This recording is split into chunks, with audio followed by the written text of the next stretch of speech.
Welcome to This Explainer. Today, we're diving into exactly how you can unlock public court records in Seminole County and do it completely for free.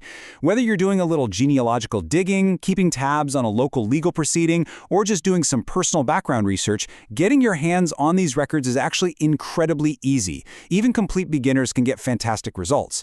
But hold on, before you go typing names into a search bar, there is a massive geographical trap that catches almost everyone off guard. Seriously, it's a huge pitfall, and I'm going to show you exactly how to avoid it. All right, let's jump right in.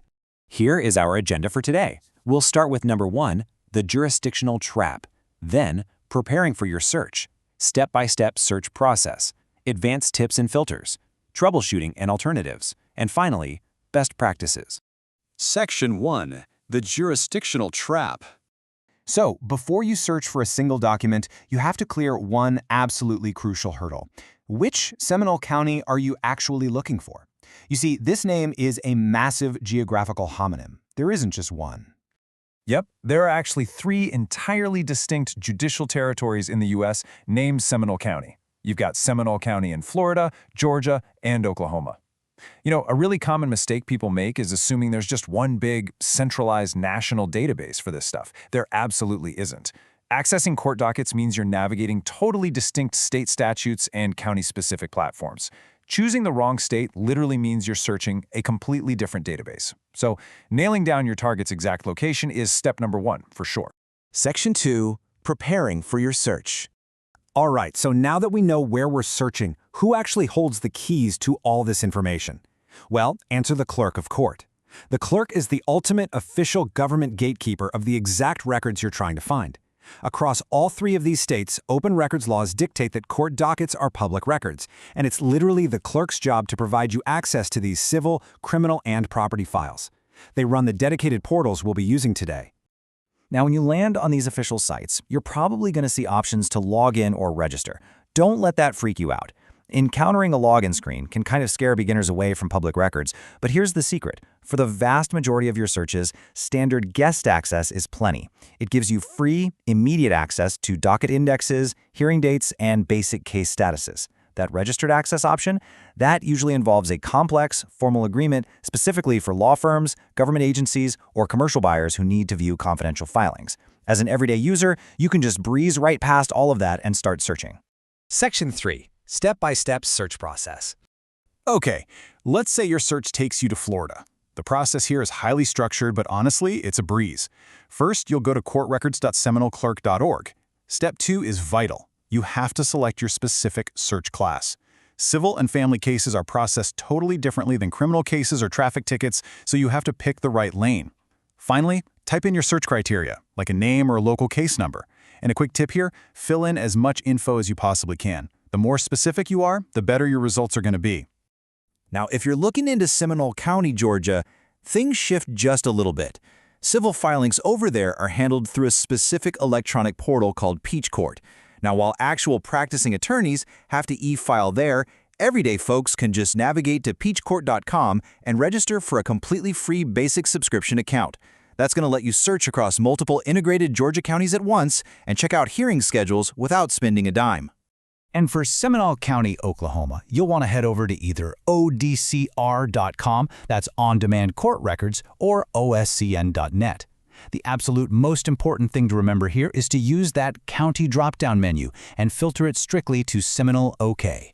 Once you run your search, you can just click right into the case. You'll see case identifiers, who's involved, the specific offenses, and you can even track total court fees owed. It's super intuitive. You know, when you're looking at a docket, you're really just following a timeline. It's like reading a diary of the case. Take this real Oklahoma case for a private process server license, for example. On April 10, 2024, the initial application and notice were filed. Fast forward a bit to April 26th, and the license bond and affidavit are submitted. And finally, on May 13th, the order is granted and the license is officially issued.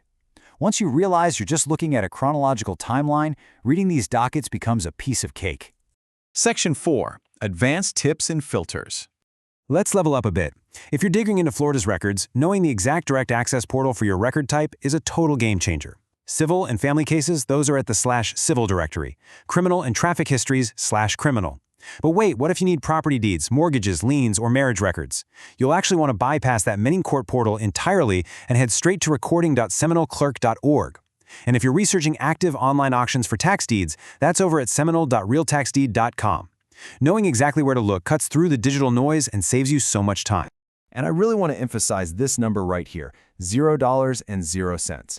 Accessing these standard indexes costs absolutely nothing. In Florida's official records portal, for example, the full digital index is searchable, and you can even download uncertified, high-res PDF copies of things like deeds and liens completely free of charge. Work smarter, keep your money in your wallet, and let these official portals do the heavy lifting for you. Section 5. Troubleshooting and Alternatives. So what happens if you run a search and nothing? You just hit a digital brick wall? Well, it's important to remember that not everything is legally allowed to be posted online. If a record isn't showing up, it might just fall under a legal exclusion. For instance, certain family and dependency documents are permanently sealed for privacy. Things like active warrants and juvenile delinquency cases, those are strictly excluded from online lookups.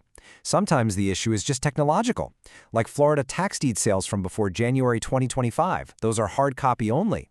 And of course, confidentially protected files need that specialized agency clearance we talked about earlier. But hey, if you know a record exists and you just can't find it online, you still have a fantastic offline fallback option. The clerks are literally there to help you out. For Florida records, you can just shoot an email directly to criminal@seminolclerk.org. Or, if you prefer, physically go visit the public records libraries at the courthouse at 101 Esslinger Way in Sanford. The point is, there's always a way to get the records you need, even if it takes a quick email or a drive downtown. Section 6. Best Practices.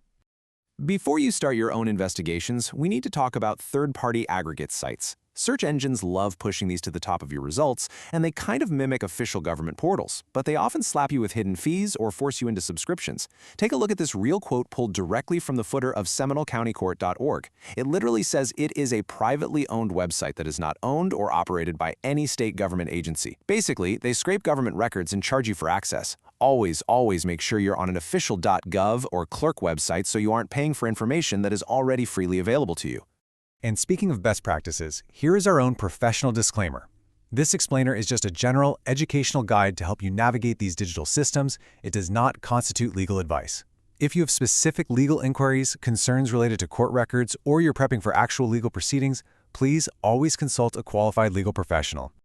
All right, you now know how to dodge the jurisdictional trap, pinpoint the right databases, and read docket timelines like an absolute pro. You literally hold the keys to a massive library of public info right now. Whether you're mapping out your family's history, researching a property's background before a big purchase, or just tracking local legal activities, these free resources are incredibly powerful. So I'll leave you with this question to think about. What hidden history will you uncover in the public records today? Get out there, start searching, and utilize the transparent access you have a right to.